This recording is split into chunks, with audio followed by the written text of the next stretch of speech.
Maintenant que nous sommes familiarisés avec les fichiers feuilles de style et les sélecteurs, nous allons pouvoir créer nos premiers styles CSS en utilisant les outils que nous fournit Dreamweaver. J'ai ici un document avec un en-tête de niveau 1, un en-tête de niveau 2, 4 paragraphes.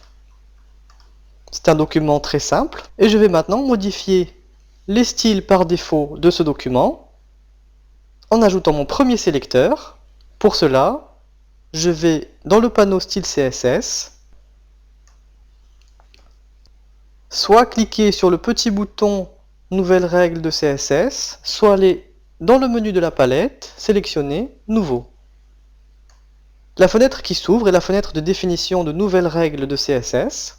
Et j'ai ici le sélecteur que je peux choisir. Comme nous l'avons vu dans la leçon précédente, il y a plusieurs types de sélecteurs. Un de type classe, un de type ID, un de type balise et un composé, c'est-à-dire qui correspond à l'imbrication des balises. Je veux avant tout modifier le style de mes paragraphes. Je vais donc choisir un sélecteur de type balise. Par défaut, c'est la balise de paragraphe qui est insérée dans le champ nom du sélecteur. Mais j'ai ici un menu déroulant dans lequel je peux choisir n'importe quelle balise HTML. Je peux également remplir directement le nom de la balise. Ici, ce champ me permet de savoir à quel type d'élément s'appliquera la règle. Un dernier menu me permet de sélectionner si je souhaite utiliser ces styles CSS pour ce document, ou si je souhaite les insérer dans une feuille de style externe. Je pourrais également sélectionner une feuille de style déjà créée, mais nous verrons cela par la suite. Je vais me contenter de créer cette règle uniquement pour ce document. Je clique sur OK. Et maintenant que j'ai créé mon sélecteur, je vais pouvoir choisir les propriétés et les valeurs. Je vais me contenter pour le moment de modifier uniquement la couleur de ce paragraphe. Je choisis une couleur bleue, je clique sur OK, et mes paragraphes ont bien changé de couleur. Ils sont maintenant bleus. Dans le panneau style CSS, j'ai dans la partie supérieure du panneau le sélecteur que je viens de créer. Et lorsque je le sélectionne, la deuxième partie du panneau, la partie propriétés, me permet de modifier directement les propriétés du sélecteur. Je peux par exemple, en cliquant sur la case de couleur, modifier celle-ci et choisir un vert. Les paragraphes voient leur couleur automatiquement être modifiées. Je vais maintenant ajouter un nouveau sélecteur de type classe. Je vais dans le menu de la palette style CSS, cliquer sur Nouveau. J'ai à nouveau la fenêtre de définition de règles CSS qui s'ouvre. Et cette fois-ci, je vais choisir le type de sélecteur classe. Je vais appeler cette classe rouge. Et celle-ci sera bien définie uniquement pour ce document. Je clique sur OK. Je dois choisir les propriétés qui seront appliquées à ce sélecteur. Et de la même manière, je vais ne choisir qu'une seule propriété, la propriété couleur, qui sera définie en rouge. Je clique sur OK, et la différence avec le sélecteur P, qui modifie toutes les balises de paragraphe automatiquement, c'est que le sélecteur de type classe doit être appliqué, et pour cela, je dois choisir l'élément auquel je vais appliquer cette classe. Par exemple, ce paragraphe. Je vais dans l'inspecteur de propriétés sélectionner le menu déroulant classe.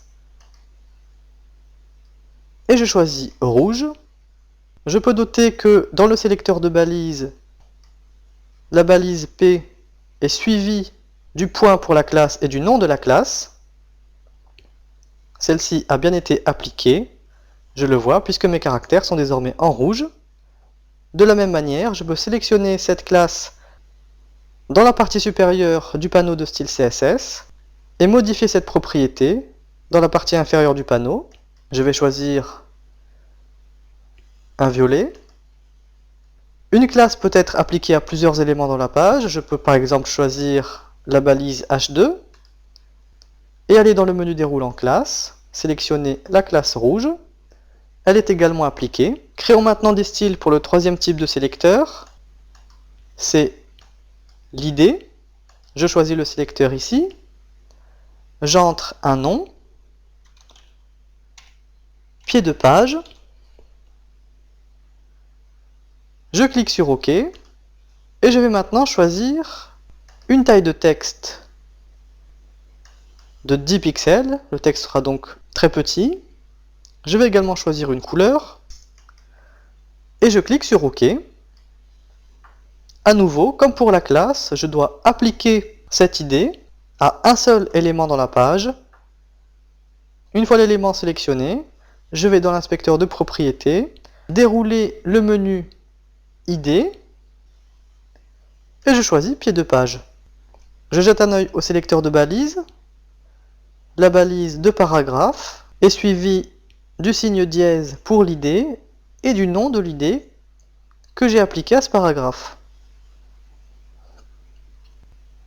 Si je jette un œil au code, je retrouve ici les attributs qui ont été passés aux balises de paragraphe, un attribut ID pour le dernier paragraphe avec le nom de l'idée que j'ai créé. En haut, un attribut classe avec le nom de la classe que j'ai créée pour le paragraphe et aussi pour la balise H2. Et tout en haut de ma page, dans la partie Head, j'ai une nouvelle balise, style, de type texte CSS, autrement dit ce sont les styles CSS que j'ai créés pour ce document qui sont insérés entre ces deux balises de style ouvrantes et fermantes.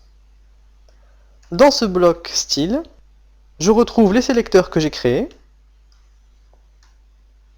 et lorsqu'un document HTML contient dans la partie head des styles CSS, ceux-ci sont au niveau de la palette style CSS, des éléments enfants de la balise style ici. Puisque ces différents sélecteurs ne sont présents que dans ce document HTML, je ne peux pas les utiliser pour un autre document sans ajouter dans ce deuxième document ce bloc de style, mais il y a plus intéressant à faire, insérer ces styles dans une feuille de style externe. Et c'est ce que nous allons voir dans la leçon suivante.